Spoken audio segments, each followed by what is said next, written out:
భక్తమందార రఘురామ భద్రాద్రిరామ పరంధామా వందారు మందార రవివంశ సుకుమార రఘువీర వందే తవ పాద పంకజం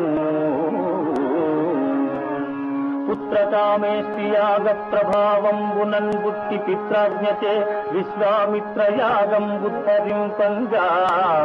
ఘోరాటవీ మధ్య తాటకాదులందునిమి మునివర్యుయాగంబు నిర్విఘ్నమునరించి పాషాణ రూపమున పడియున్న సతికి త్వత్పాద ధూళి సోకింప నిజ రూపముందాల్చి అహల్యా సతీ భజించె నిన్ను రఘువంశ సోమా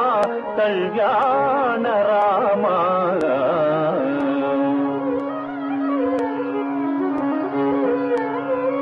ముని సప్తముని వెంట జనకుని పురమేగి జమదగ్ని